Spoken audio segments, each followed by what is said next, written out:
Wynn says he knows about what Geiger told Chapel and knows that he's here to kill him. However, Wynn informs him that the injections that were given to him were an insurance policy against him causing problems later. Now, you expect this revelation now to be how he was deliberately infected with AIDS, and you'd be correct.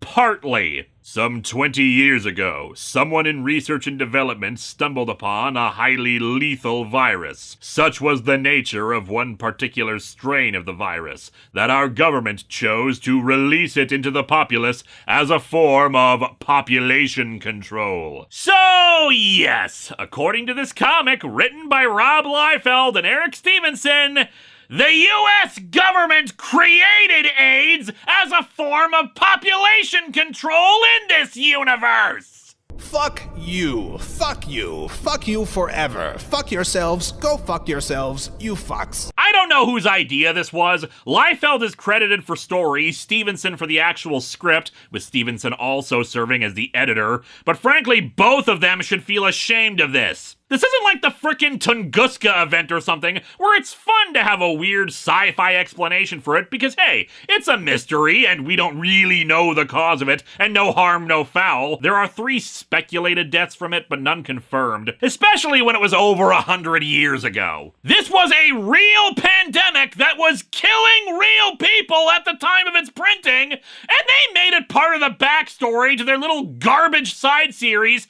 that it was actually a plot by the government for a nonsense population control conspiracy! Last week, I reviewed a comic containing cannibalism, decapitation, and an ongoing storyline where it's frequently joked that the main character might have to eat poop.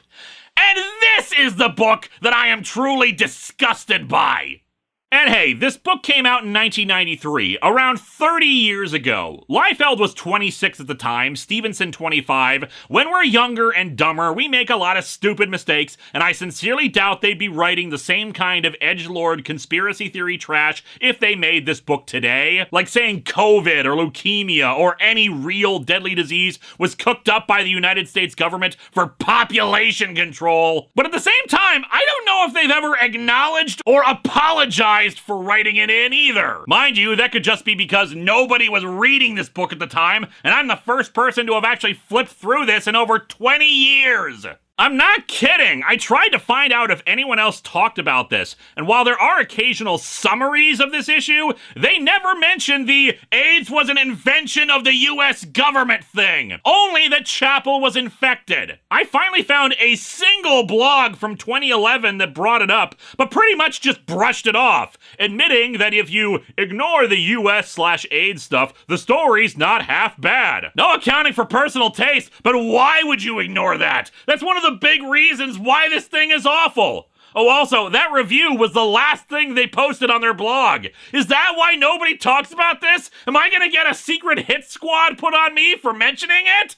But yeah, as always, no harassment or anything for the 2 creators, but I really wish there would be some kind of acknowledgement of this from them and recognizing, oh god, yeah, what was I thinking? This is awful. Then again, Liefeld himself is probably more concerned with the fact that he doesn't own Youngblood anymore, but that's a whole other story. Anyway, Chapel doesn't believe that he's been infected with the virus, but Wynn says it doesn't matter if he does or not. He won't find any evidence of him being deliberately infected, but he's already informed Youngblood of him having it, and they intend to discharge him from the group on the basis of having it. The next generation of heroes. A bunch of assholes who will kick out their own teammate because of being infected with a deadly virus. In turn, if he tries to accuse Wynn of doing this publicly, they'll deny it, and Chapel's reputation for promiscuity will be used against him. In an unnecessary splash page, Chapel yells, "No!" which of course doesn't match the artwork, with the dialogue below better going with it. In this case, he wonders what the hell is stopping him from killing Wynn for doing all this. Wynn says that he can try, but he won't,